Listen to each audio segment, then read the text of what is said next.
Muy buenos días a todos. Les damos la bienvenida a la charla sobre el futuro de las empresas en Chile. En el marco de la alianza de HLB Sur Latina e Integral Chile, les pedimos a los asistentes, por favor, que se mantengan con el micrófono apagado durante la presentación.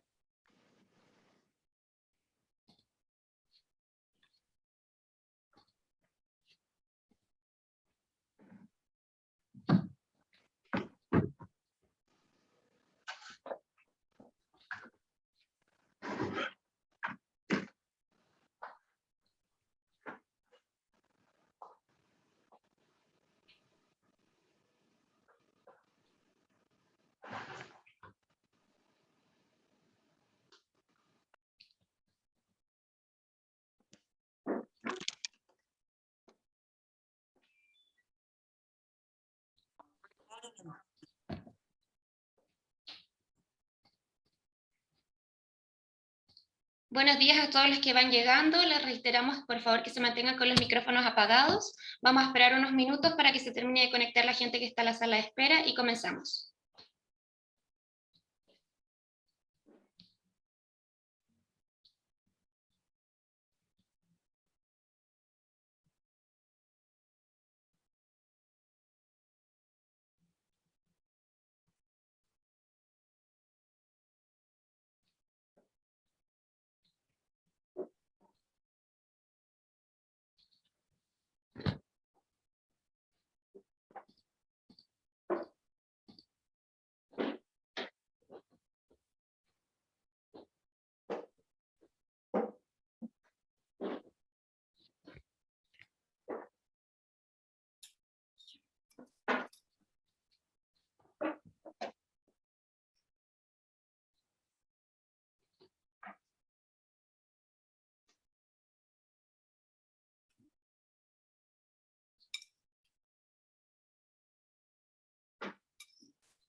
Les damos la bienvenida a la gente que se está conectando a la charla sobre el futuro de las empresas en Chile, en el marco de la alianza con HLB Sur Latina e Integral Chile. Les pedimos por favor que se mantengan con el micrófono apagado durante la exposición y las preguntas las resolverán nuestros expositores al final de la presentación. Vamos a esperar unos minutos para que se terminen de conectar y comenzamos.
Estamos esperando por los últimos asistentes y comenzamos la charla en unos minutos. Muchas gracias por esperar y pronto comenzaremos con la exposición.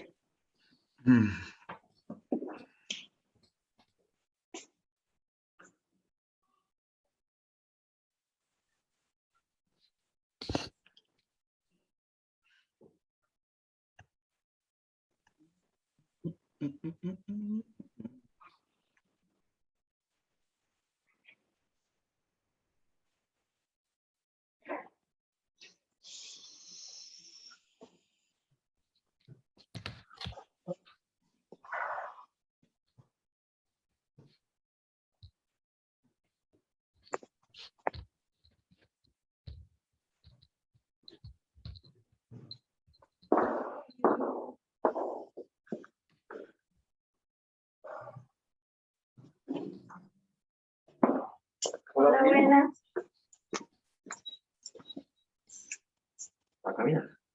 Hola, buenos días. Muy buenos días a todos. En unos minutos comenzamos la charla sobre el futuro de las empresas en Chile. Les pedimos, por favor, a los asistentes que mantengan el micrófono apagado y las preguntas las resolverán nuestros expositores al final de cada charla.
Bueno, comenzamos a las 10:08 esta charla sobre el futuro de las empresas en Chile. Como les contaba, esta charla está organizada por Integral Chile en compañía de la Alianza HLB Sur Latina. En esta oportunidad expondrán por Integral Chile Marcelo Matus de la Parra, socio y director de Integral y Reset Chile. Él es ingeniero comercial con diploma en finanzas de la Universidad de Chile. Se ha desempeñado como docente de posgrado en la Facultad de Economía y Negocios de la Universidad de Chile. Así que le damos la bienvenida a esta charla. También nos acompaña Nemo Castelli, director de Integral y Reset Chile, reconocido director y gerente general de empresas con una larga experiencia gerencial en el sistema financiero. Por el lado de HLB Sur Latina tenemos a Héctor Castillo, socio del área de impuestos de HLB Sur Latina, contador público y auditor, titulado de la Universidad de Concepción, con más de 28 años de experiencia profesional en servicios tributarios en sociedades nacionales y extranjeras. Además, está Hernán Solís con nosotros, socio de auditoría en HLB, contador público y auditor de la Universidad de Talca, director de comisión de las normas financieras del Colegio de Contadores de Chile. Bienvenidos a los cuatro. Muchas gracias. Le damos el pase entonces a Nemo y a Marcelo para que comiencen con la charla por el lado de Integral Chile. Les repito a los asistentes, por favor, que mantengan sus micrófonos apagados y las preguntas que vayan teniendo las pueden bien escribir por el chat y las resolveremos al final de la exposición, o bien se pueden quedar, por supuesto, hasta el final y nosotros las resolveremos. Muchas gracias.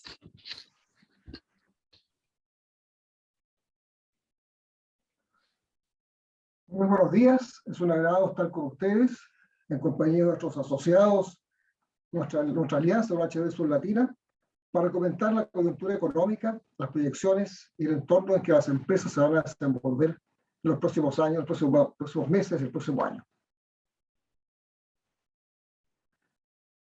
El próximo mes de octubre vamos a cumplir 2 años de un entorno complejo, cambiante, bastante significativo, con alto grado de incertidumbre, y las empresas requieren adaptarse a la realidad. Hay que proyectar el futuro, para lo cual es esencial tomar en consideración algunos elementos para poder esta correcta proyección y sobrevivencia en los próximos años. Evidentemente que hay 3 temas esenciales hoy día a considerar, que son las proyecciones económicas, los eventos políticos y la situación de la pandemia. En el aspecto económico, la economía este año 2021 está creciendo más de lo previsto, a fines del año pasado. Se ha estimado que las políticas públicas de apoyos, la adaptación de la economía a esta nueva realidad y el control de la pandemia han sido significativos en este mayor crecimiento. El informe del Banco Central reciente de septiembre, del IPOM de este mes, informó que se estima un crecimiento para este año entre 10.5 y 11.5% del Producto Interno Bruto. Pero lamentablemente la proyección a futuro del próximo año es entre 1,5 y 2,5. Y el 2023 lo reducen a 1 a 2%. La economía nacional tiene un nivel cercano este año con esta proyección al que se proyectó el año pasado. La actividad del segundo semestre se ha visto afectada o impulsada básicamente por el aumento del consumo, especialmente en bienes durables y bastante menos en servicios. Hay que considerar que los apoyos del Estado han sido significativos. Los créditos FOGAP para las empresas han financiado 31.000 millones de dólares en total hasta hace un mes. La próxima, por favor. La mayor liquidez es la gran causa del aumento del consumo. Los tres retiros que han habido hasta ahora de los fondos de pensiones han significado un 50.000 millones de dólares, que es un alto porcentaje del PIB chileno. Además, se han entregado los bonos clase media, el bono COVID, el seguro de cesantía especial, el ingreso familiar de emergencia y los bonos a las pequeñas empresas. Pero la recuperación no ha llegado a todos. Hay una mejora sustancial en el tercer trimestre del año de la actividad de servicios en industria manufacturera. La economía mundial, que también es algo importante, relevante para Chile, se estima un crecimiento este año de un 6,5% y un 4,5% del año próximo 2022. Esta recuperación, naturalmente, que está ligada por el impulso de Estados Unidos y China. Bueno, China en los últimos días ha tenido algunos problemas, pero en general la estimación de crecimiento de China para este año y el próximo es importante. Europa va más lento. Latinoamérica está muy rezagado y en general con cifras bastante negativas. Esta situación del impulso mundial ha significado un alto precio del cobre que para Chile es relevante. También esta situación ha generado aumentos de costos en materias primas. Ha habido un aumento de costos en el transporte, ha habido escasez de transporte, lo que ha significado también un aumento de precios de máquinas y equipos que es relevante para la inversión. Ha habido aumentos de costos laborales por todo el manejo de la pandemia. Y lo más relevante, el último informe del Banco Central indicó que había un decrecimiento de la productividad, lo que es extremadamente preocupante.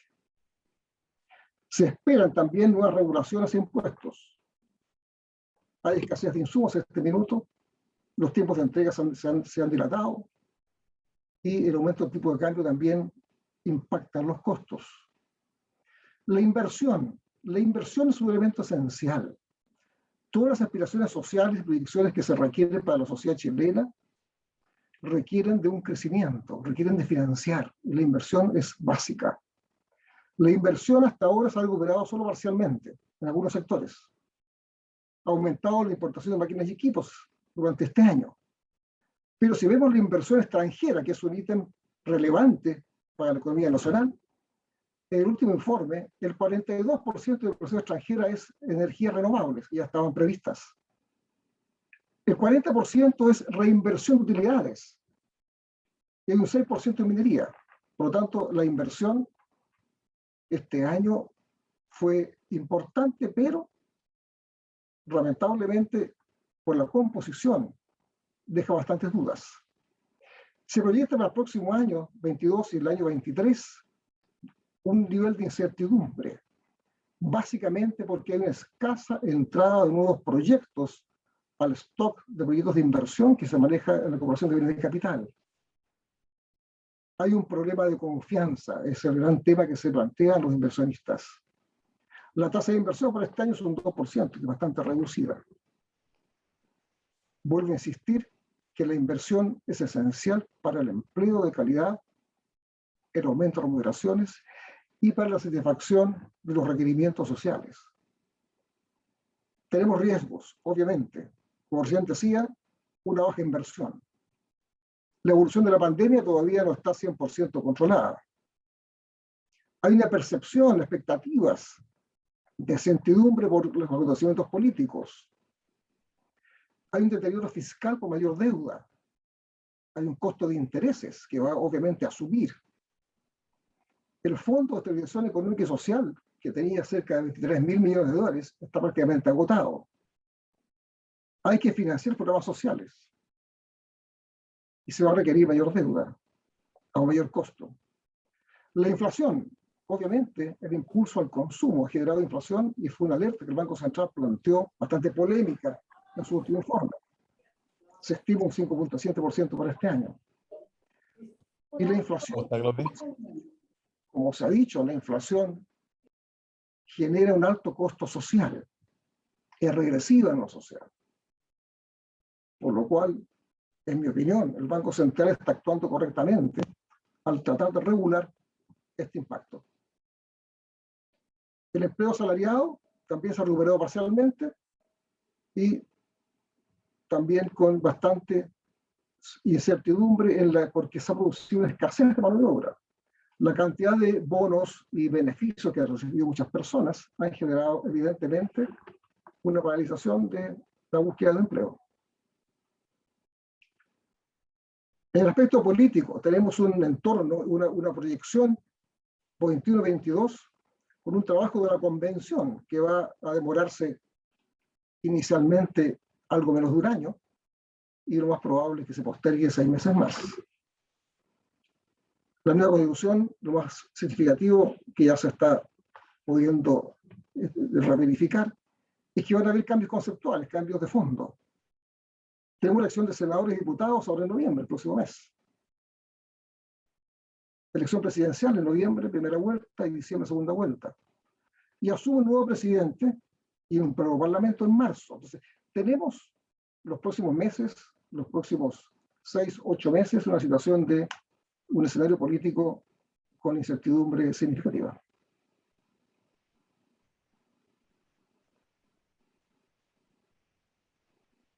Como recién decía, las consecuencias de este escenario político es que el entorno de las empresas va a cambiar.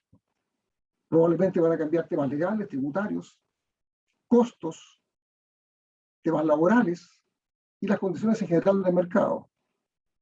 Es probable que se mantenga el nivel de certidumbre.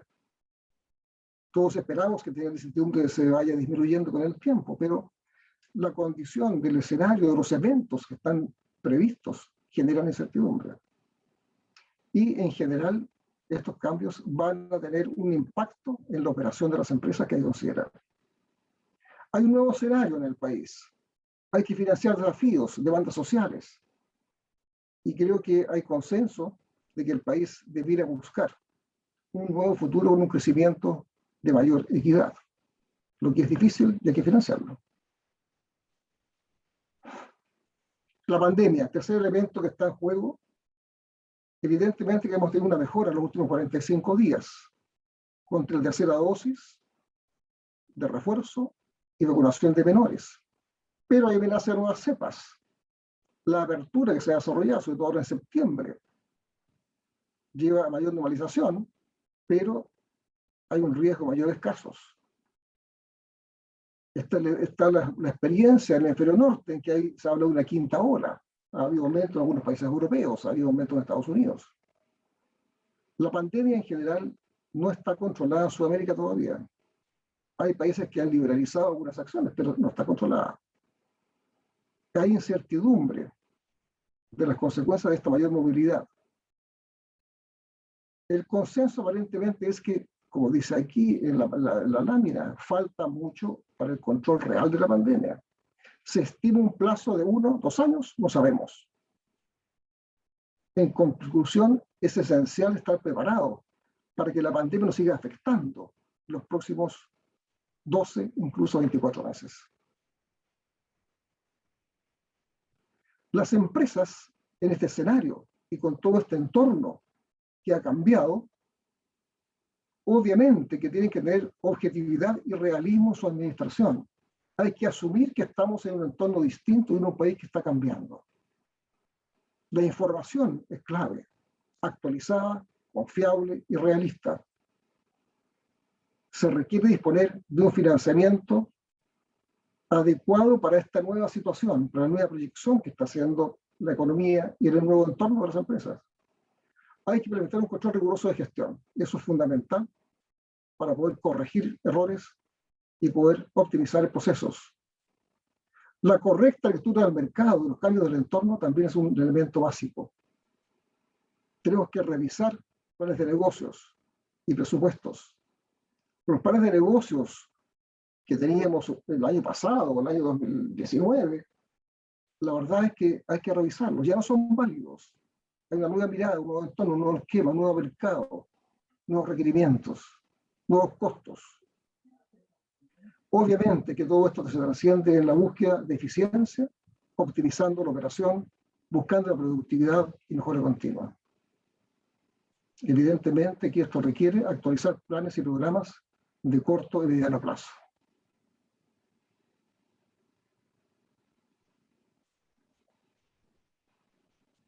Los planes de negocios y el control de gestión son las dos herramientas esenciales que cualquier empresa debe tener en consideración y debe abordar en forma inmediata.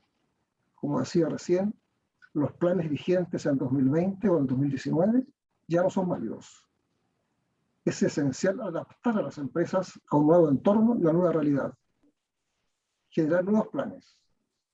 Y el proyecto futuro tiene que ser revisado en el plazo inmediato, mediano y largo plazo. Es esencial establecer nuevos planes de negocio, nuevas estrategias y nuevos presupuestos. Esto acompañado de un control de gestión para optimizar la operación de las empresas, adaptarse a un mercado que seguramente va a ser cambiante, adaptarse a las nuevas competencias y lograr mayor competitividad, reduciendo costos y optimizando procesos. Obviamente hay que ser riguroso y detallado en este control de gestión. La tecnología y la innovación es un elemento clave de considerar y que puede aportar soluciones que son relevantes. También la estructura de administración. Siempre es importante en este entorno, en este ambiente cambiante, hacer revisada. Y por último, el financiamiento adecuado para poder hacer posible el cambio, hacer posible los nuevos planes de negocio y hacer posible la permanencia de la empresa. Dejo a Marcelo Matus, de La Parra, quien va a continuar con la presentación y se va a referir específicamente al tema financiero, que es un tema fundamental. Bueno, muy buenos días. Agradecido por la presencia de todos y cada uno de ustedes que están, como siempre, concurriendo a este tipo de actividades que realizamos en forma permanente, con el único propósito de tratar de mantener al día la situación no solo en materia financiera, sino que en materia empresarial y de mercado, para que las decisiones que tomemos a nivel empresarial sean las más apropiadas a las realidades que estamos viviendo. Me voy a quedar un rato tomando todo lo que acaba de mencionar Nemo en términos de cuál es la situación en la que estamos viviendo, que como todos ustedes acaban de poder escuchar, no es más que una bonita carbonada en términos de situaciones que afectan en materia económica, comercial, de modelo de negocios, estructural, estratégicas, de costos, de gastos y de estructura de financiamiento. Y por ende, aquí no solo basta actuar dentro de lo que es nuestra mirada, en función de lo que estamos viviendo y lo que se viene, en una sola línea en cuanto a lo que significa ver cómo vamos a seguir manejando nuestras compañías en el futuro. Aquí los aspectos en términos de modelamiento de negocios, los aspectos estratégicos, los aspectos de costos, los aspectos de gestión, los aspectos tributarios y los aspectos financieros van a tomar una relevancia tremendamente interesante respecto de lo que hay que hacer en el futuro. Todo esto, evidentemente, con el propósito o con el único propósito de lograr mantener la viabilidad, la estabilidad y mantener la continuidad de nuestras compañías en el tiempo. Dicho eso, lo primero que hay que tener en consideración es que lo que ayer nos hizo ganar plata hoy día no lo va a hacer, lo que ayer fue bueno hoy día no lo es, que lo que ayer en definitiva fue exitoso hoy día no lo va a ser y por lo tanto tenemos que vernos obligados a cambiar rápidamente antes que nos vean cambiar o nos obliguen a cambiar. Somos nosotros los que tenemos que tomar la iniciativa en términos de reconocer la realidad en la cual estamos viviendo, somos nosotros los que tenemos que tomar la iniciativa respecto de reconocer la realidad que estamos pisando. Y para eso, importante es hacer una bajada relevante que lo hemos estado haciendo durante los últimos años con nuestra base instalada de clientes para que efectivamente podamos reconocer en dónde estamos. Y para eso consideramos que lo fundamental es poder tomar y levantar nuestro formato que en el fondo esto un poco va a resumir lo que planteaba Nemo hace un rato atrás. Nuestro formato de nuestro estado de resultados que siempre nosotros como compañía lo dividimos en 3 grandes elementos en donde hacemos una gran definición respecto de lo que significa el margen bruto, el margen operacional y la última línea, en términos muy sencillos y muy simples. Lo más relevante para una compañía es tener negocio, es decir, que ese margen bruto sea por lo menos algo interesante, para poder adaptarlo a una estructura de gestión que permita dotar a la compañía de la mejor estructura de financiamiento posible. Hoy, tal como lo mencionaba Nemo, nuestro negocio cambió, nuestra gestión ya no va a tener y no puede seguir siendo la misma y por ende nuestra estructura de financiamiento también se va a ver fuertemente afectada y que es lo que muchas empresas, clientes nuestros y muchas empresas dentro de los diferentes sectores industriales están viviendo al día de hoy. Esa estructura de financiación que se ha alterado radicalmente no solo por efectos de la disponibilidad en materia de capital de trabajo, sino que también por el cambio, lo que significa la estructura y la carga financiera de cada una de nuestras compañías producto de los créditos FOGAPE COVID y FOGAPE Reactiva. En donde hoy día, en donde ya hemos empezado a amortizar esos créditos, nos encontramos con que nuestro EBITDA no es capaz de poder cubrir esa carga financiera y al final lo que estamos haciendo y lo que están haciendo algunas compañías que aún les queda parte de esos recursos levantados es pagar con esos mismos recursos las cuotas de estos créditos que fueron entregados en su oportunidad. Por lo tanto, el llamado un poco es: veamos nuestro estado de resultados, levantemos nuestro negocio, veamos cómo ha cambiado nuestro negocio en términos de cómo ha sido presionada la gran mayoría de las empresas, por ejemplo, proveedoras del sector industrial de la minería en términos de costo, costo, costo y costo. Lo que ha hecho fundamentalmente que ese margen bruto haya caído fuertemente, lo que significa necesariamente que nuestro negocio cambió. Y por ende nos están empujando a necesariamente nosotros reaccionar ante este tipo de situaciones para revisar nuestros presupuestos y revisar más que nuestros presupuestos, nuestro modelo de negocio para saber si efectivamente lo que estamos haciendo al día de hoy me va a permitir mantener la compañía en términos estables y generar los niveles de rentabilidad que requieren y necesitan. Si eso es así y podemos readecuar el modelo de negocio a esta nueva realidad en materia económica de crecimiento y de inversión que muy bien Nemo describió y que se viene para los próximos años, necesariamente tendremos que adaptar la gestión de nuestra compañía a este nuevo negocio. Y una vez que hemos adaptado esta nueva gestión a este nuevo modelo de negocio, podemos ir en búsqueda de esa estructura de financiamiento que le dé soporte y le dé la plataforma a este nuevo modelo de negocio con esta nueva estructura de gestión en consideración a los ambientes económicos, políticos, sociales y tributarios que se nos avecinan no en el mediano ni en el corto, en el cortísimo plazo. Por ende, el llamado es a reaccionar muy rápidamente en cuanto a la redefinición del modelo de negocio que permita identificar dónde vamos a estar parados en los próximos 2 años, identificar con claridad cuál es el nivel de gestión que la compañía requiere y necesita para su sobrevivencia, para recién en ese minuto ir en búsqueda de la estructura de financiación que la compañía requiere. Y para estos efectos es relevante reconocer algo que es muy claro, que lo estamos viviendo nosotros día a día, pero que no está sacado a la superficie con la suficiente transparencia y claridad. Y que es que el mercado regulado, el mercado de las instituciones financieras reguladas por la Comisión de Mercado Financiero, llámese bancos e instituciones financieras, están en una posición tremendamente, como les dijera yo, adversa y con una posición de riesgo tremendamente cauta.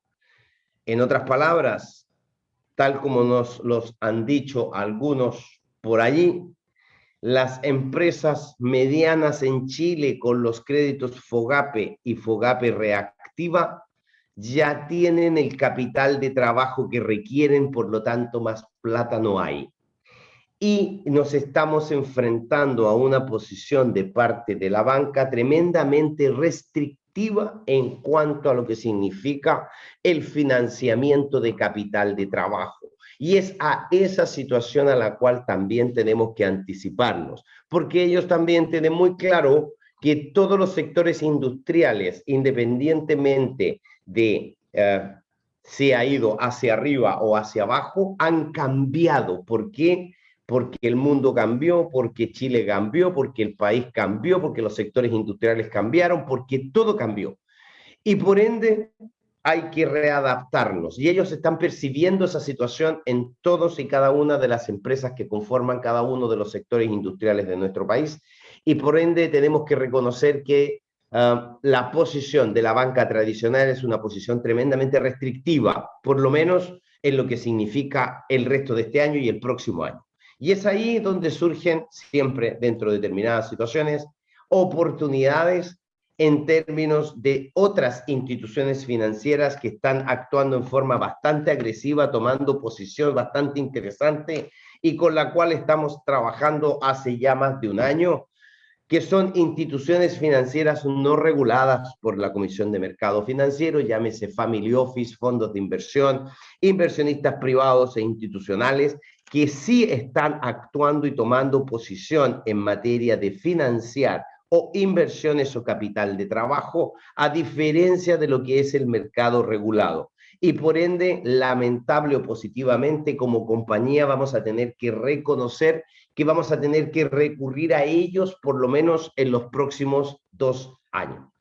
Así, sobre todo aquellas empresas que quieran tomar oposición en una determinada compañía o que quieran tomar o agrandar su estructura de participación dentro de mercado, o, que es lo que estamos viviendo día a día, todas aquellas empresas que han visto que su modelo de negocio, dado lo que planteó Nemo anteriormente, ha cambiado radicalmente. Por ende, cuidado con lo que significa el hecho de ir a armar o articular una estructura de financiación ante la realidad que estamos viviendo hoy. Ya la banca, por lo menos en los próximos 2 años, no va a ser la misma que era hasta hace un año atrás.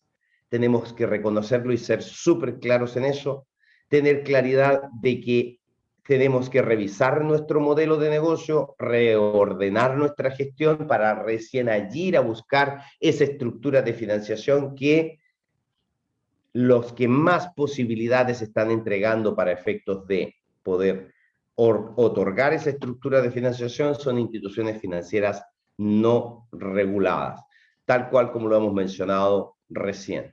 Los fondos de estabilización de empresas, las sociedades de garantía recíproca, que también están utilizando instrumentos de garantías estatales, las compañías de seguro que, si bien es cierto, se han visto afectadas por los retiros del 10%, pero sí también están tomando una posición bastante interesante en términos de la creación a través de las mutuarias de fondos de inversión para efectos de financiar créditos con garantías hipotecarias, pero de corto, de mediano plazo, no solo de largo plazo.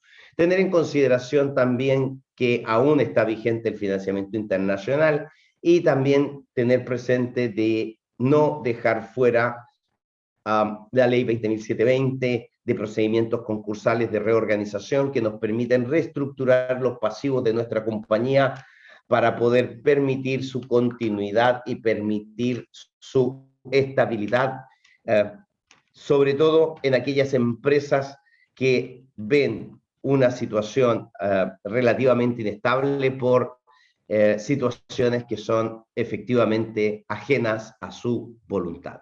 El llamado final es, primero, reconozcamos en dónde estamos, reconozcamos y tengamos claridad de que estamos en un mercado que ha cambiado radicalmente en aspectos económicos, financieros, políticos, sociales, tributarios.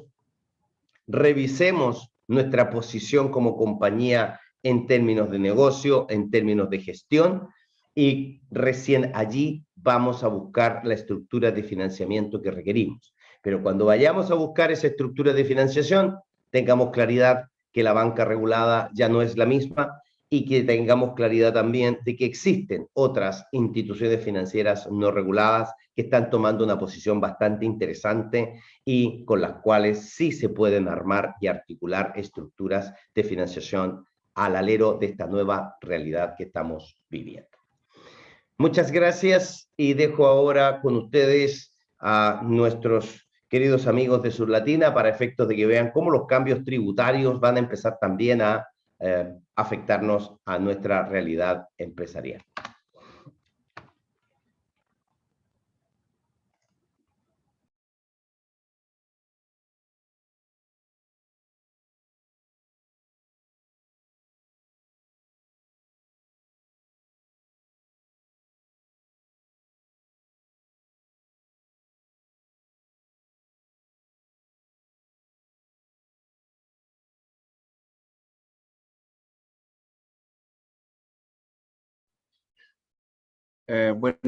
Buenos días, discúlpenme, me está fallando la tecnología un poco, así que me dan un segundo para poder retomar, digamos, el control de Zoom.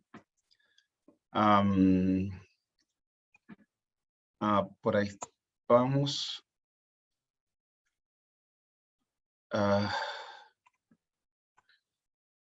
Bueno, buenos días, sé que ustedes me están viendo, obviamente yo no, pero voy a intentar ver la presentación que estoy haciendo, que está por ahí. Bueno, la idea es presentarle a ustedes los cambios que nos han dado, digamos, golpes duros en la parte tributaria, que fue la reforma última que fue presentada en febrero del año 2020. Vamos a ver esos temas y finalmente vamos a terminar con las cosas que se están hablando y que se están discutiendo hoy día, que podrían ser una realidad en el corto o mediano plazo. Yo creo que más en el corto que en el mediano plazo. Partamos entonces con las modificaciones tributarias que están vigentes y principalmente vamos a ver normas generales de tributación, impuesto sustitutivo que está todavía vigente, algunas correcciones al capital propio tributario que si bien no está vigente, pero se podría hacer algo para utilizar esa regulación, eliminación gradual de los PPV que a todos los va a impactar, digamos, honorarios, retenciones y beneficios para las pymes, que vamos a terminar con esa parte de las modificaciones vigentes y posteriormente las posibles futuras modificaciones, ¿ya? Entonces, normas generales de tributación. Tenemos, vamos a ver qué son las normas generales, cómo nos han impactado este último tiempo, ¿no es cierto? Se generó un régimen general, que es un régimen que está afecto al 27%. y va a afectar a las empresas de forma obligada que tengan ingresos inmobiliarios o ingresos de capitales mobiliarios, es decir, depósitos a plazo, accionarios, ¿no es cierto?, sobre el 35%, o bien que sus ingresos propios sean superiores, ¿no es cierto?, a 75.000 UF, esto considerando normas de relación del artículo 8 bis del Código Tributario. Cuando hablamos de 75.000 UF, estamos hablando aproximadamente de 2.200, 2.300 millones. ¿Y qué es lo que pasa en esa situación? Muchas empresas creen, dicen, no, yo no vendo eso. Sí, ellos no venden eso, pero cuando las normas de relación del Código Tributario aparecieron, obliga a sumar todas las participaciones que tengan a través de sus empresas controladoras o las personas que son los dueños. Es decir, si una persona es dueña del 50% de dos empresas, ¿no es cierto?, A y B, es dueña del 50% de cada una, nos vamos a ver enfrentados a que la empresa A va a tener que sumar los ingresos de la empresa B en forma proporcional, y la empresa B va a tener que hacer lo mismo con los ingresos de la empresa A para poder determinar si va a quedar en este régimen general del 27%. Régimen que en el fondo tiene sus desventajas, las cuales vamos a ver después cuando veamos el régimen ProPyme. Porque hoy día se define ProPyme, empresas que tengan ingresos promedio de 75.000 UF, ¿no es cierto?, o que tengan un capital propio de 85.000 UF al iniciar, digamos, su funcionamiento. Todos los contribuyentes pueden optar a este régimen, pero impuestos internos a los contribuyentes que quieran estar en este régimen los puede sacar siempre y cuando no tengan ingresos inferiores a 1.000 UF. Es decir, estamos hablando aproximadamente de ingresos inferiores a 30 millones durante el año. Los puede bajar de categoría en términos tributarios, bajar al régimen ProPyme. Deben mantener contabilidad completa, ¿no es cierto? Se determina la base imponible por la renta líquida o la conciliación tributaria. El impuesto es del 27%, como ya lo había dicho, y las personas naturales o personas extranjeras van a tributar en base a los retiros, remesas o distribuciones efectivas. Es decir, acá no hay una asignación en base a la utilidad de la empresa y al porcentaje de participación, sino que la tributación se relaciona directamente con los retiros. Es decir, como históricamente se hacía con el fallecido FUT. Este régimen tiene una desventaja muy grande frente al régimen ProPyme, que ya lo vamos a ver, que de cada 100 pesos que se pague de impuesto, solamente se van a poder aprovechar 65, ¿no es cierto?, pesos para efectos de crédito contra los impuestos finales. Quiere decir que hay un castigo que hace perder este 35% de crédito entre que la empresa pagó, las personas retiraron y tienen que determinar sus impuestos personales, ¿ya? O bien sus impuestos adicionales en el caso de que fueran personas naturales o sociedades extranjeras, ¿ya? Esto es el régimen general, es decir, 27%, no pueden ser inmobiliarias, no pueden ser empresas de inversión, perdón, están obligados las empresas inmobiliarias y las empresas de inversión, ¿no es cierto?, a estar en este régimen, y los que venden sobre 75.000 UF. Es sumamente importante entender que el régimen de contabilidad y el régimen de determinación de impuestos y registros tributarios es el más completo, ¿ya? Acá se debe llevar RAI, ¿no es cierto?, renta líquida imponible, contabilidad completa. Recuerden que la contabilidad, después ya lo va a ver Hernán, ¿no es cierto?, debe ser en base a IFRS, hoy día el Colegio de Contadores así lo ha determinado. Así que esto es full, digamos, es todo el paquete completo, tanto contable como tributario. Bien, ahora el régimen ProPyme. En el régimen ProPyme, antes se hablaba del 14 bis, del 14 ter, contabilidad simplificada y un montón de cosas. Acá tenemos el régimen ProPyme, en el artículo 14, letra D, tenemos dos números, el 3 y el 8. Vamos a partir con el 3. El 3, ¿no es cierto?, habla que se pueden optar a este régimen los contribuyentes que cumplan requisitos copulativos. Es decir, capital efectivo al inicio de actividades, o capital propio tributario al inicio, ¿no es cierto?, no puede superar los 85.000 UF, ingresos promedio no pueden exceder de 75.000 UF en los 3 últimos ejercicios, o el periodo que lleven, digamos, en funcionamiento, y se puede superar el ingreso una sola vez en un ejercicio durante un año, digamos, hasta los 85.000 UF. De ahí en adelante no hay forma de quedar en un régimen ProPyme. Y obviamente sus ingresos no pueden estar compuestos más allá del 35% por ingresos de las actividades inmobiliarias ni de renta de capitales mobiliarios. ya sea a través de participación en contratos de asociación, por tenencia, por arriendo, por lo que sea. Es decir, los ingresos no pueden superar ese porcentaje, el 65% y más debe venir de operaciones propias de la empresa que no sean inmobiliarios ni de capitales inmobiliarios. La gracia de esto, que lleva una contabilidad, que tiene que llevar contabilidad, tributa sobre base simplificada, es decir, ingresos y egresos, no por renta líquida imponible, es una determinación bastante simple, aun cuando a la gente que trabaja en esto le complica bastante. Es decir, hacer una determinación de ingresos y egresos es bastante más complejo que hacer una determinación de la renta líquida imponible. El impuesto de primera categoría en vez de 27 es 25. Se tributa en virtud, ¿no es cierto?, de la asignación final, perdón, los retiros, ¿no es cierto?, remesas y distribución efectiva. Y la gracia que tiene esto que del 100% del impuesto pagado, es decir, se va a aprovechar el 100%. No como en el caso del régimen 14 de letra A, que es el régimen general, que se aprovecha solamente el 65% de crédito. El ProPyme transparente, que es el número 8, esto ya es bastante más liberador, no tiene obligación de llevar contabilidad, ¿no es cierto?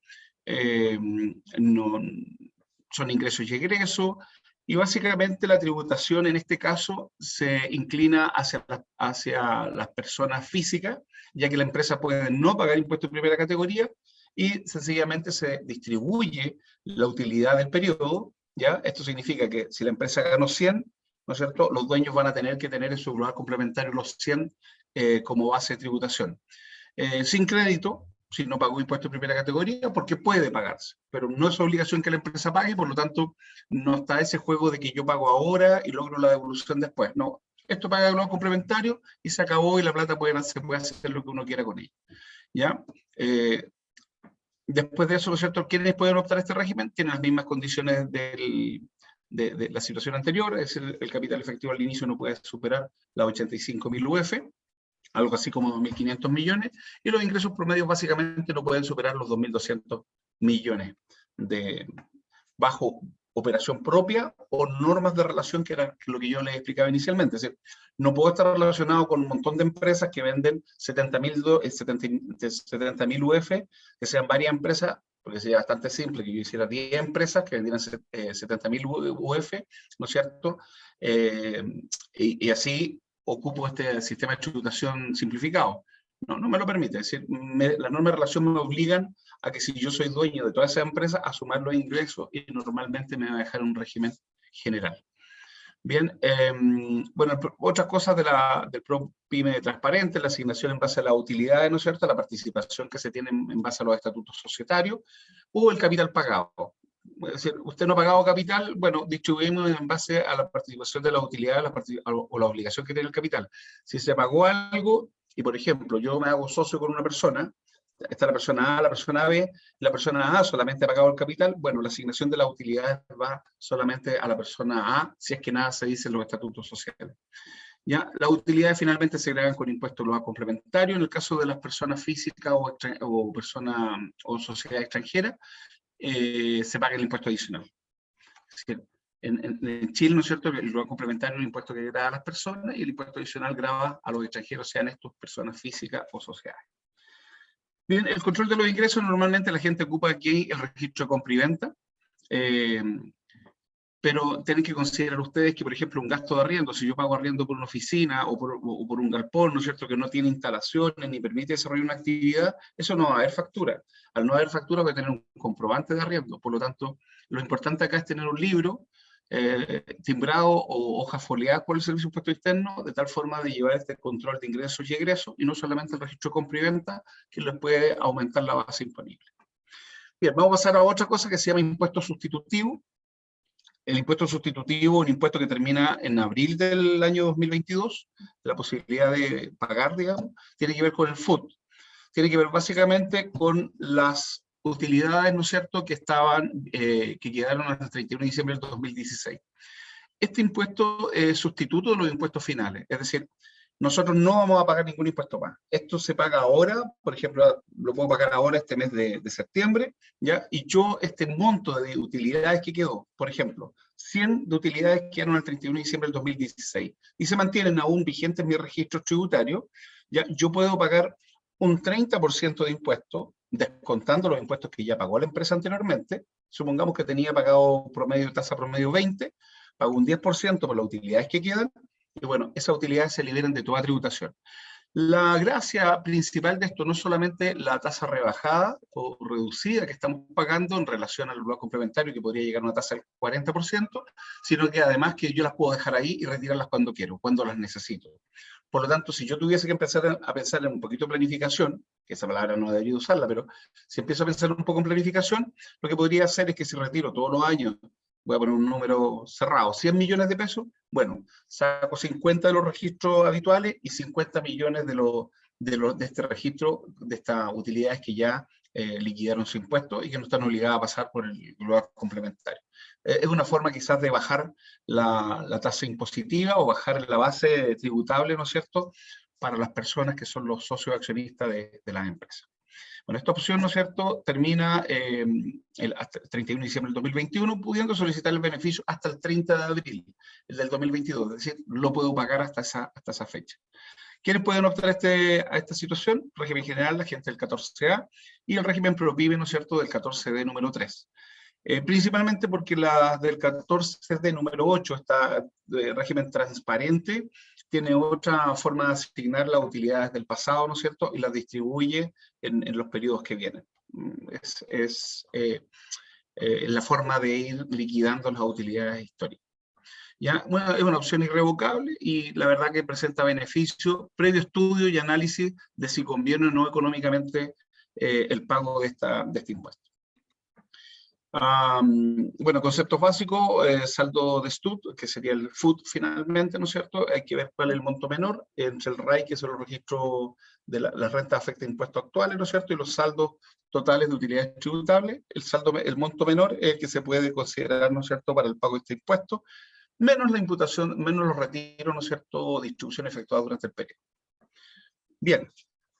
Esto lo vamos a tocar bastante rápido, se llama la corrección al capital propio tributario y se podía hacer hasta abril de este año.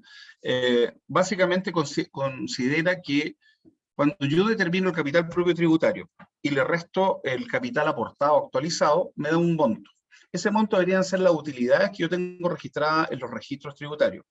Si hay diferencia, ¿ya?, y el monto determinado es superior a las utilidades que yo tengo en los registros tributarios, eso genera, ¿no es cierto?, que yo podría haber pagado ahora un impuesto con una tasa del 20%. Se dice que el Servicio de Impuesto Interno va a girar, va a cobrar el día de mañana como si fueran utilidades sin haber tributado, que en el fondo se hicieron cosas para evitar la tributación. Bueno, es bastante complejo porque hay empresas en este país que vienen desde el año 20, desde 1920, desde 1960, ¿no es cierto? Y determinar que cuándo sucedió eso es bastante complejo. Pero bueno, hay gente que optó por ella y yo no conozco a nadie. Y tampoco yo incentivaría, ¿no es cierto?, a que la gente pagara este impuesto. Pero está algo vencido, pero se puede hacer todavía con una rectificatoria y quizás se podría, ¿no es cierto?, lograr liquidar esa diferencia. Eliminación gradual de los PPUA. Bueno, aquí los PPUA eran impuestos. Cuando yo tenía utilidades un año, ¿no es cierto?, al año siguiente tenía pérdida, tenía la opción de poder recuperar los impuestos pagados en el año 1. Es decir, en el año 1, por ejemplo, si el impuesto era 25%, sobre 100 había pagado 25, el año 2 tenía 100 de pérdida, me daba la posibilidad de recuperar esos 25 que había pagado el año 1. Bueno, eso se está eliminando. Este año fue el 90% del impuesto posible de recuperar.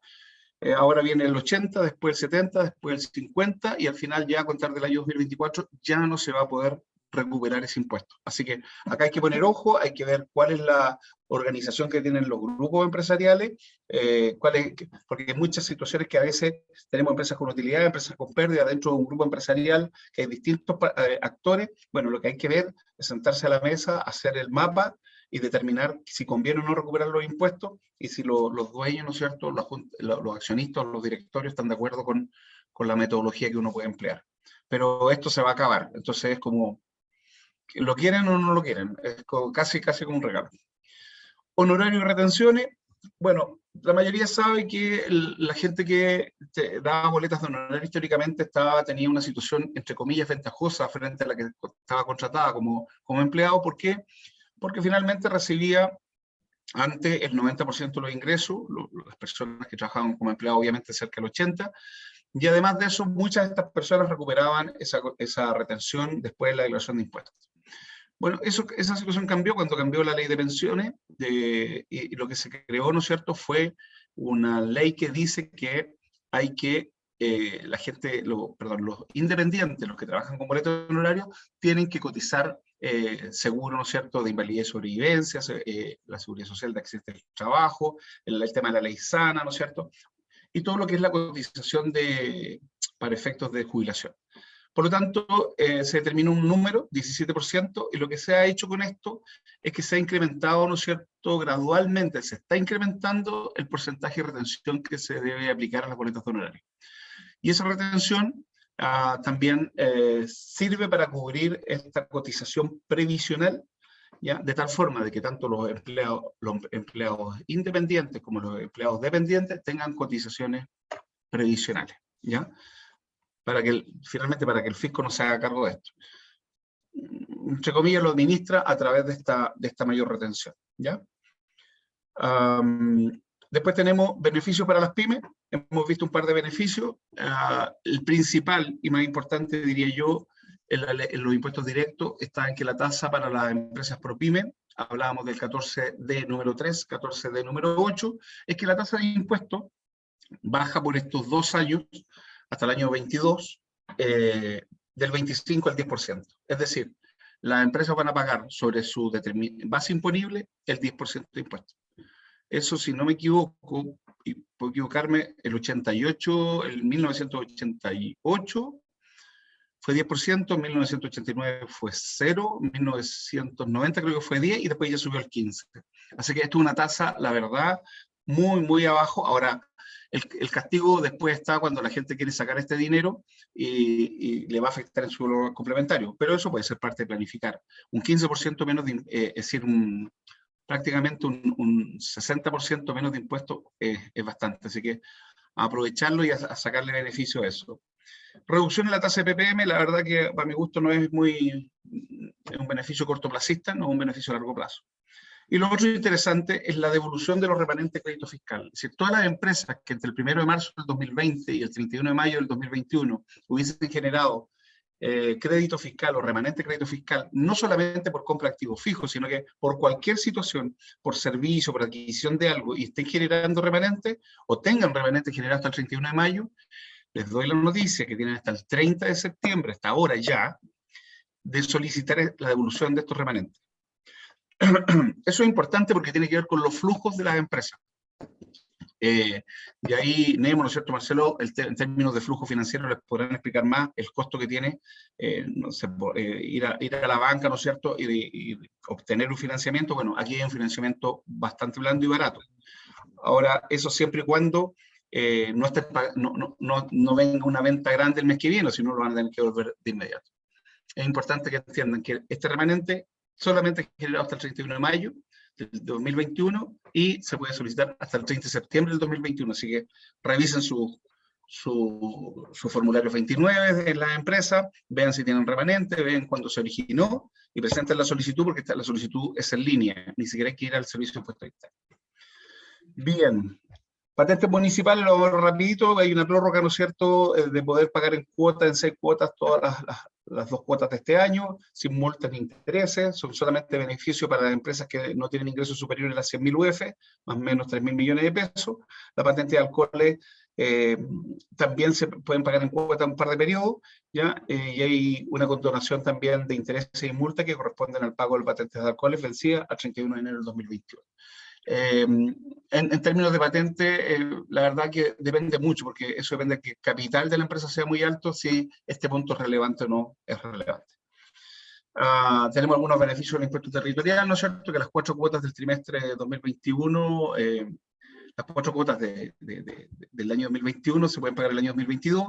Esto en el caso de bienes raíces con destino habitacional, con avalúo fiscal no superior a 5.000 UF, algo así como 150 millones, y que los propietarios sean personas naturales. Eso es para las personas físicas. Ahora, en el caso de las empresas que vendan menos de 100.000 UF, ¿no es cierto? Perdón, que la avalúo fiscal no sea superior aquí no había límite de la avalúo fiscal, perdón.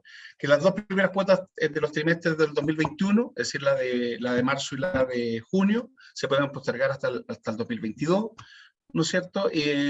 Eso básicamente para las empresas ProPyme. ¿Ya? Y hay una condonación especial de intereses y multa, ya para los impuestos vencidos hasta el 1 de marzo del 2021, que el porcentaje de condonación podría variar, ¿no es cierto?, en caso que se pague de inmediato en un 90%, y en el caso de suscribir algún tipo de convenio con la tesorería, se podría optar hasta el 70%. ¿Ya? Y la Tesorería General de la República está bastante llana a firmar y suscribir, digamos, convenios de pago. Posibles futuras modificaciones. Ustedes han escuchado estos últimos días que se quiere financiar, ¿no es cierto?, el aumento de las pensiones básicas o la pensión solidaria.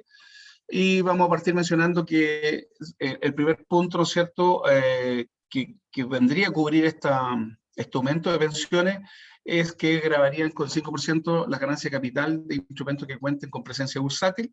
Hay un artículo que es el 107, puntualmente la ley de la renta, y que deja sin tributación ciertas situaciones en donde se genera un mayor valor entre la compra y la venta de las acciones. Bueno, se quiere grabar con un 5%. Curiosamente, lo que no se quiere es grabar las instituciones, sino que las personas. ¿Ya?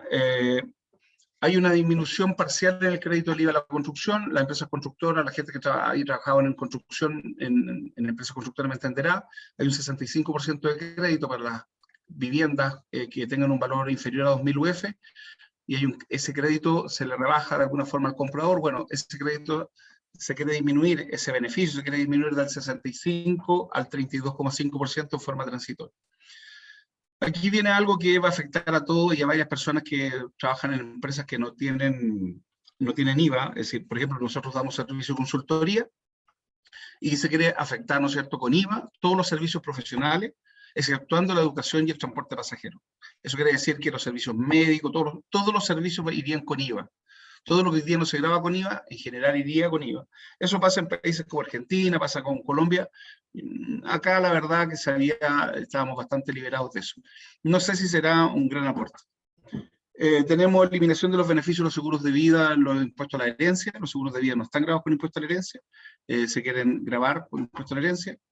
Y después tenemos el limitar los beneficios de los DFL2 a personas naturales, ¿no es cierto?, independiente de la fecha de adquisición. Eso quiere decir que hoy día los que compraron después del 2010 pueden tener hasta 2 DFL2, ¿no es cierto?, sin tributar por las rentas de arrendamiento.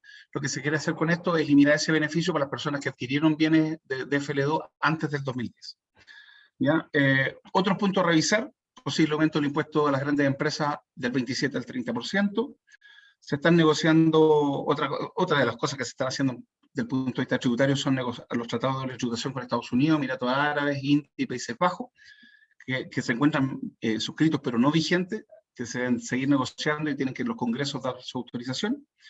En el caso de Estados Unidos ha sido bien especial porque ha implicado, digamos, ciertas indicaciones en las reformas tributarias que han pasado las dos últimas. Eso es más o menos lo que viene.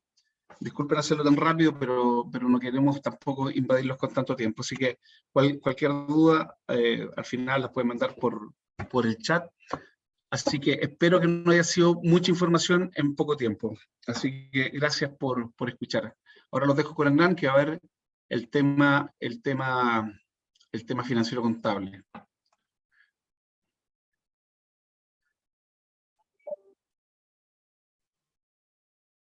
Gracias, Héctor. Muy buenos días. Bueno, agradecemos nuevamente la participación a estos interesantes temas, que son temas de contingencia, temas de actualidad. Quien lo maneje bien, requiriendo si es necesario ayuda profesional, va a poder proyectarse mejor hacia el futuro. Por esa razón, se han elegido justamente estos temas que permiten, digamos, mejorar la toma de decisiones para efectos de que tengamos un mejor pasar a nivel de la empresa hacia adelante. Voy a compartir pantalla.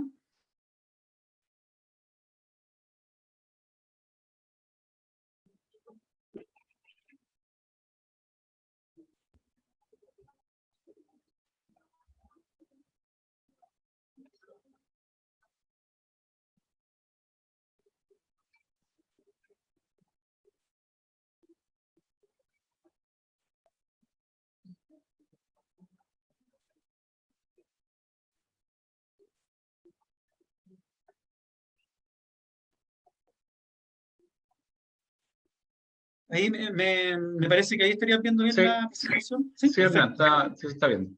Excelente. Bueno, el tema justamente tiene que ver con la parte de estado financiero, ¿no es cierto? Pero el título que le hemos puesto a esta presentación es de información esencial para la correcta administración de empresas. Ese es un concepto bastante amplio, pero nos vamos a enfocar básicamente a lo que llega a los estados financieros, porque al final esa es la carta de presentación importante, digamos, para la banca o para otro ente que constituya una fuente de financiamiento. Vamos a ver dentro de eso, perdón. Escuché hablar a alguien. Bueno, vamos a ver dentro de este tema la contabilidad real y detallada, ¿ya? Vamos a ver la relevancia de la auditoría externa, los resultados operacionales y proyecciones, y la importancia de la calidad y confiabilidad de los datos. ¿Mm? Porque obviamente la contabilidad se alimenta de datos de los hechos económicos que van ocurriendo en la empresa. En cuanto a contabilidad real y detallada, tenemos que tener claro para dar contexto a la importancia de estos reportes, de la contabilidad que me va a generar los reportes de estado financiero, es de que tenemos un objetivo a nivel de empresa, ¿ya? Y ese objetivo podríamos resumirlo a grandes rasgos que es para cubrir una necesidad. O sea, si existe una empresa es porque alguien está necesitando algún producto o servicio, ¿ya? O alguna ayuda en el caso de las organizaciones sin fines de lucro, por ejemplo. Entonces, en las que son con fines de lucro, que están al lado izquierdo, su objetivo en general, casi siempre dice, mi objetivo es generar utilidades. ¿Para qué? Generar riqueza, ¿no es cierto?, para sus accionistas o sus socios. Y en el caso de las organizaciones sin fines de lucro, tienen un rol, digamos, pero al final, si ustedes pueden ver abajo, dice prácticamente lo mismo. O sea, hay una presión por cumplir metas. En el caso de la empresa que persiguen utilidades, es justamente para poder repartir, por ejemplo, dividendos o porque gracias a esas utilidades, a ese crecimiento de la empresa, su inversionista va a poder a lo mejor rentar a través de la venta de sus acciones, no necesariamente va a esperar a lo mejor los dividendos. También están los compromisos con terceros y sus dueños, y se asumen una serie de riesgos y hay deberes, digamos, en todo este tema con terceros, digamos. Si ven a la mano derecha, es prácticamente lo mismo. La diferencia es que las organizaciones sin fines de lucro lo que buscan es más bien aumentar las ayudas, y para eso necesita, obviamente, captar una mayor cantidad de recursos, ya sea como aporte, donaciones, etc. Pero necesitan información ambos. Ambos necesitan información contable. Aquí hay una importancia muy importante del control interno. El control interno existe en la empresa para que la empresa pueda cumplir ese objetivo que mencioné en la lámina anterior. O sea, permite apoyar el cumplimiento del objetivo de la empresa. Y está establecido, en resumen, para que exista confiabilidad en esa información financiera. Si no hay un buen control interno, lo más probable es que los datos tengan algunos problemas y la información que se genera después del procesamiento de la información no va a ser seguramente confiable. La información contable, por ejemplo. También busca promover la eficiencia y la eficacia de las operaciones, ¿ya? Y el cumplimiento de las leyes y regulaciones, reglamentos, etcétera, en un sentido amplio. Esos tres serían los grandes objetivos de ese sistema de control interno, pero al final apoyar el cumplimiento de los objetivos a nivel de empresa. Entonces, bueno, se necesita información. Y esa información la necesitan, por ejemplo, los propietarios, los reguladores, la administración interna también para ir tomando las decisiones. La necesitan los bancos, los inversionistas, los proveedores y los clientes.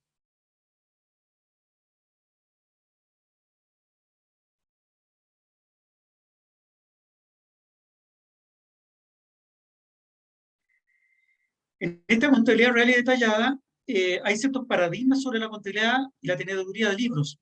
La contabilidad se lleva solo, por ejemplo, o principalmente por un tema de impuestos. No es así, ¿ya?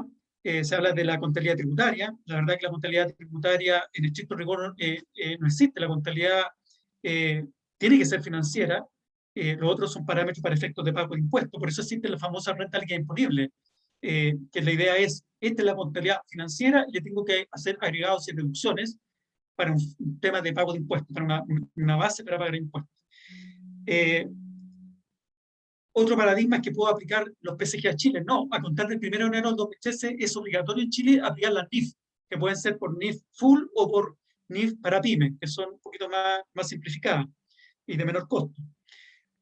También se dice que es muy caro aplicarla. Bueno, para eso está la opción de las NIF para pequeña y mediana empresa. Tampoco basta contabilizar día a día, porque eso es como un poquito como teneduría de libros. También hay que hacer algunos ajustes que son los típicos de cierre cuando se va a presentar una información financiera, y ahí vienen cálculos de deterioro, que son las provisiones, estimaciones y otro tipo de valorizaciones, ¿ya? A veces también se dice, si los auditores no encuentran todo bien, emitirán una opinión que me complicaría. La verdad es que si no encuentran todo bien, la empresa tiene la oportunidad de mejorar esa información financiera, ¿ya? Porque se estaría engañando con esa información financiera a sí mismo y estaría llegando una información equivocada a terceros, y ahí obviamente hay una responsabilidad y puede haber un problema importante si algún tercero se puede sentir afectado con la información que le llegó, en cuanto a las decisiones que tomó en función de esa información que recibió.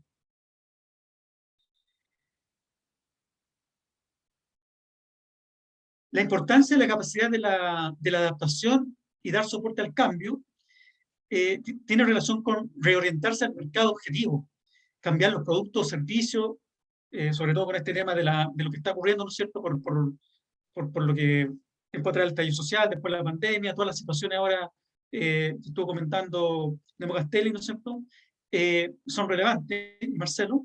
Hay que recurrir a veces a nuevos proveedores, hay nuevos métodos para llegar al cliente. El tema de la venta online, por ejemplo, es un gran tema. El tema de la logística también, para poder despachar por otra vía. Antes venían a comprarme a lo mejor a mis clientes, ahora tengo que despacharles yo. Todo eso son grandes novedades. Hay que adaptar el soporte computacional, un tema muy, muy relevante, incluyendo la seguridad, que hay que incorporar ese sistema computacional. Hay que adaptar ese sistema de control interno, porque el sistema de control interno estaba pensado para otro tipo de proceso. Si ese proceso cambió, obviamente los controles, algunos me quedaron desactualizados, no son aplicables, tengo que incorporar otro, modificar muchos de ellos. En general, mejorar la gestión y la toma de decisiones es algo súper, súper relevante, pero hay que tener todo este tema de la calidad de la información, la contabilidad, por supuesto, y el buen procesamiento de esa información. ¿Para qué al final? Para que aseguremos la continuidad operacional de la empresa, y no solamente para continuar, sino que también para ir generando estos beneficios que decíamos que era la utilidad en el caso de las organizaciones sin fines de lucro, y aumentar las ayudas en el caso de las organizaciones sin fines de lucro, o los objetivos que tengan, digamos. Pero para ello hay que generar estados financieros confiables, y frente a una organización, digamos, o reorganización, mejor dicho, van a solicitarse, lo más probable, que esa información esté auditada. La importancia de tener un mismo idioma en esa información que se genera de reportes financieros, incluyendo las revelaciones son las notas de su estado financiero, ¿ya? Es es que sea uniforme lo que se está registrando y qué no se está registrando, porque para eso están las normas financieras que comenté, que son las NIF, NIFUL o NIF para pequeña y mediana empresa. ¿Cómo se mide al principio una transacción, un hecho económico? ¿Cómo se mide después? Vale decir, cuando ya voy a presentar un estado financiero. ¿Cómo tengo que revelar y qué tengo que revelar? Notas a los estados financieros. Las revelaciones muchas veces son, a veces se dice que son más importantes que todos esos números fríos que aparecen en los estados financieros. La revelación le explica un poquito al lector cómo están compuestos ciertos saldos, ¿ya? Porque es relevante saber esa composición, porque puede tener distintos tipos de riesgo, por ejemplo. Y también otra nota, por ejemplo, notas que tengan que ver con la contingencia de la empresa, con sus planes, etc. Están ahí también los impactos en resultados, la presentación de los flujos que tiene la empresa, muy, muy relevante, ¿no es cierto?, para poder pagar sus compromisos, invertir y proyectarse a través del tiempo.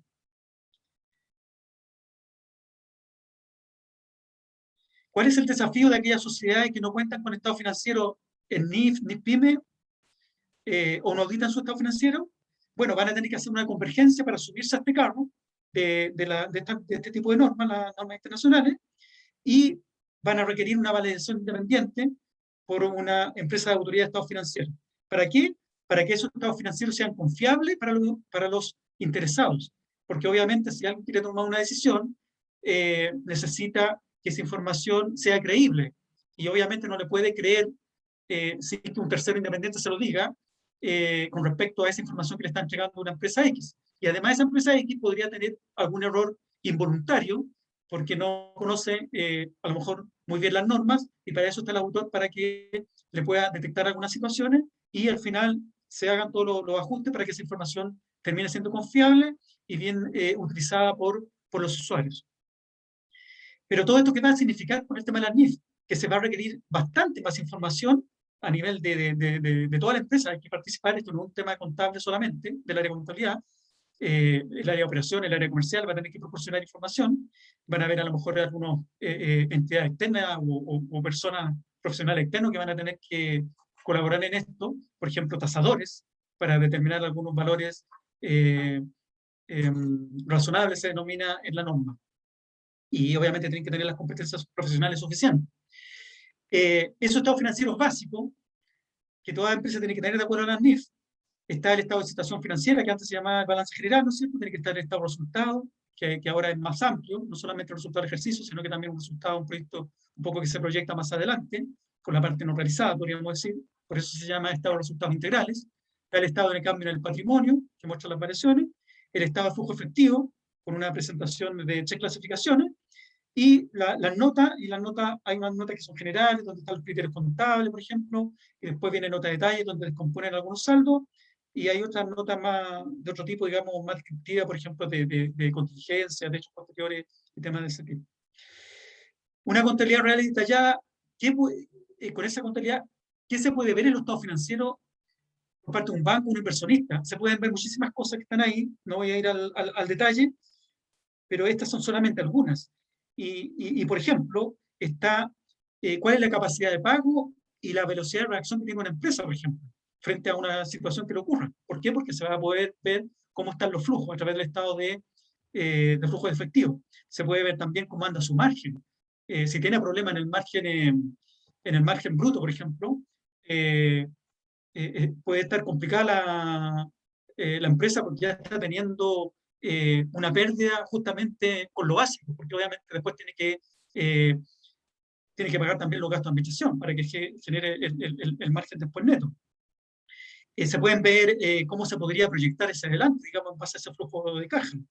Se puede ver en qué está ocupando la plata y en qué podría ocupar también la plata, en qué podría estar necesitando, por ejemplo, una empresa manufacturera, si está o no ocupando dinero para renovar su propiedad, planta y equipo, para poder proyectarse hacia adelante. En una empresa minera, por ejemplo, eso es muy, muy importante, que esté permanentemente invirtiendo, digamos. ¿Ya? ¿Sigo en beneficio del tiempo? El sistema de información financiera contable, entonces, tiene que permitirme iniciar, registrar y procesar la información y transferirla al final a los estados financieros, ¿ya? Porque pasa o sea, se hace un asiento contable, se habla del libro diario, ¿no es cierto?, el libro mayor, pero al final se termina en un balance, que es el típico que le llamamos balance de comprobación y de saldo, pero al final tiene que llegar a un estado financiero, que para que tenga credibilidad, sea confiable, tiene que tener normalmente una opinión de un auditor, de un tercero, por lo que comenté anteriormente. Entonces, para toda esta información tienen que haber controles contables. En la empresa hay controles que son contables y no contables, pero acá todos los controles que interesan para la información financiera contable son justamente aquellos que pueden generar un error en las cifras que figuran en los estados financieros, en lo que se revela en los estados financieros. Por lo tanto, el auditor se va a preocupar justamente de ese tipo de controles y la empresa tiene que preocupar, obviamente, primero desde adentro con el sistema de control interno que implante, para que su balance logre estar en condiciones de ser auditado, no que se vaya a auditar, pero se encuentre prácticamente que no se puede trabajar así porque está demasiado desviado de lo que son las normas de información financiera. Por ejemplo, que esté en base a los antiguos PSG a Chile. Obviamente hay que hacer un trabajo grande de convergencia. ¿De qué afirmaciones es responsable y debe preocuparse la administración para tener calidad? Hay unas afirmaciones que son explícitas y otras que son tácitas. Por ejemplo, la explícita dice, mira, tengo tal rubro, porque se llama de tal manera, por ejemplo, deudores comerciales, tengo tal monto, ahí está el monto en los estados financieros, y obviamente pone el texto con lo que ella está diciendo. Eso es explícito. Pero hay otras afirmaciones que son tácitas, que al poner esas cifras, por ejemplo, está diciendo, yo tengo esto, existe. Por ejemplo, cuando pone el inventario. Es un monto, pero ese monto se traduce en que hay unidades físicas de artículos detrás. Entonces está diciendo, esto existe. Porque por algo lo estoy poniendo ahí que es parte de mi activo. Cuando dice, estos son mis ingresos de venta, dice que ocurrió, que hubo una venta. Dice, aquí están todos, porque se supone que tienen que entregar todo. Entonces está diciendo que hay integridad, están todos. Está bien determinado, está exacto, etcétera, está bien valorizado, etcétera, etcétera, con lo que dice ahí. Tengo derecho, por ejemplo, a cobrar, las cuentas por cobrar, derechos. Entonces, esas afirmaciones son las que va en base a un trabajo de procedimiento de autoría. El autor va a reunir evidencia y va a terminar concluyendo, analizando esa evidencia después, los resultados de su procedimiento, y va a concluir si es razonable o no razonable el estado financiero o si hay que hacer alguna salvedad. La afirmación en el fondo, ¿en qué caso es más probable que sea relevante? Por ejemplo, la existencia, ese tipo de afirmación de que algo existe, va a estar en los activos, no tanto en los pasivos, porque normalmente cuando uno pone un pasivo, realmente lo debe. El tema es que a lo mejor debe más. Entonces, la existencia más bien por el lado de los activos. La ocurrencia por el lado de los ingresos, como comenté anteriormente. En la integridad, ahí es importante en el caso de los pasivos y los gastos. ¿Por qué? Porque puede faltar algo. Entonces, es importante justamente ese tema de objetivo de control, integridad. La evaluación, no voy a saltar la evaluación, está en los activos y pasivos, sobre todo aquellos que requieren, de acuerdo a las normas internacionales, las NIF, requieren alguna valorización, ¿ya? Que puede ser más compleja.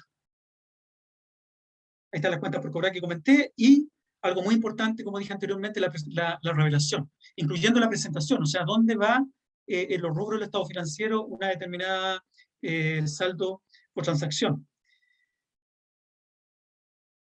La clasificación de corriente o no corriente se refiere más bien si es 12 meses o no 12 meses, y obviamente eso va a afectar el cálculo de los índices, por ejemplo, de capital de trabajo, índice de liquidez, todo eso, por eso es importante. El negocio en marcha es importante porque las NIF parten del supuesto que la empresa puede continuar hacia adelante. Si no puede continuar hacia adelante, no se pueden aplicar las NIF. Por eso es muy relevante el análisis del tema de negocio en marcha. ¿Cuál es la relevancia de la auditoría externa? Bueno, ¿qué necesita el mercado? Esto responderse a la pregunta, ¿qué necesita el mercado para que funcione? ¿Y cuál es el rol de la empresa en dicho mercado? Bueno, en dicho mercado satisfacer esas necesidades, ¿no es cierto? Y obtener una retribución, que es la utilidad. Pero el mercado lo que necesita es confiabilidad. Todos sabemos que el mercado opera en base a la confianza.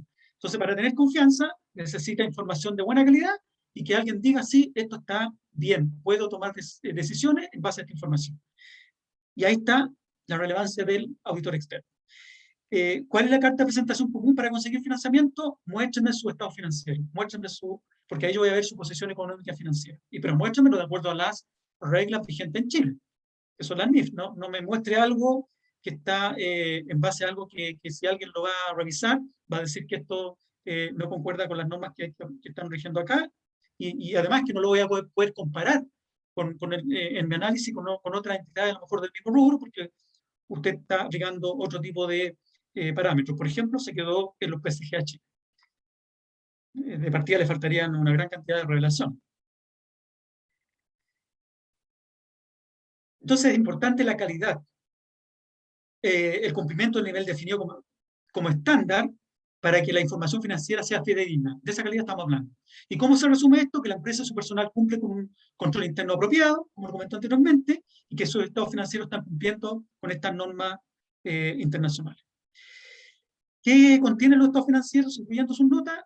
Como dije anteriormente, hay afirmaciones explícitas y tácitas. Eso hay que tenerlo súper claro, porque orientándonos a eso, vamos a tener una información de mejor calidad y al final un reporte también de mejor calidad.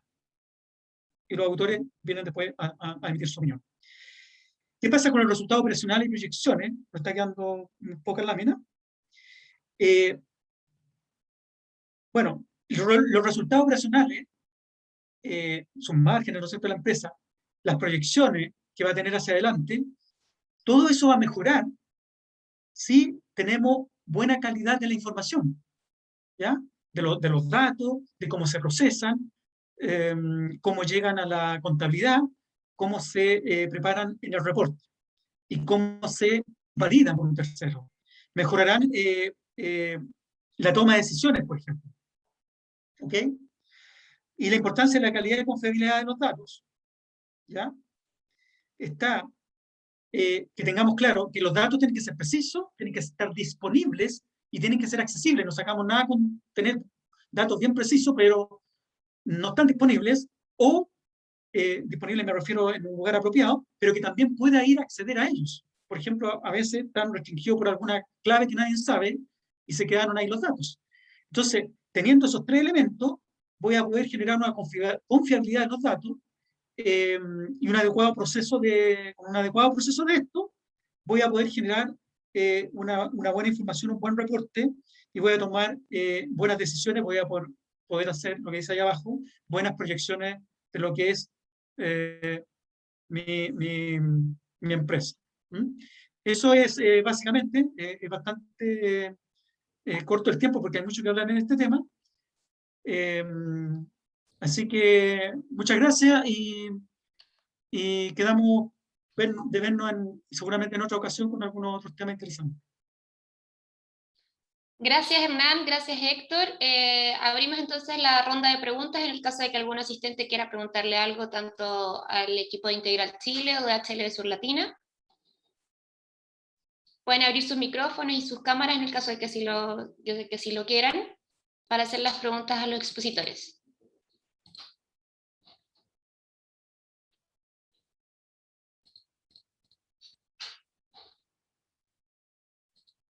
No, al parecer no hay ninguna pregunta. No sé, Nemo, Hernán o Héctor, si quieren acotar algo para el final de la charla.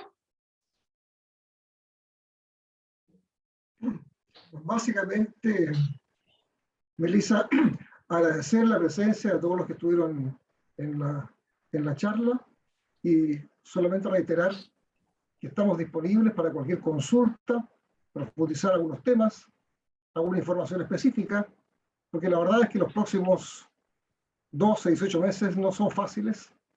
Va a haber mucho evento, mucho cambio y mucha incertidumbre para muchos. Entonces creo que a veces una orientación, una información es positivo para poder apoyar a la empresa.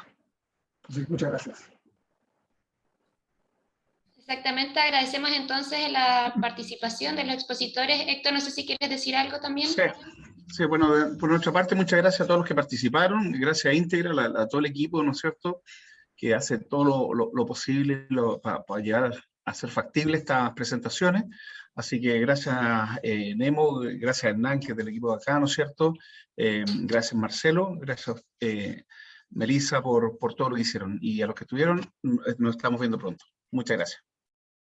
Muchas gracias. Exactamente. Muchas gracias a los asistentes y les enviaremos la información en el caso de que quieran revisarla con más detalle y por supuesto ya tienen la información de contacto de HLB Sur Latina y de Integral Chile, que estamos para ayudarlos. Que tengan una excelente jornada y muchas gracias. Gracias a ustedes. Muchas gracias. Adiós, gracias. Gracias. Gracias.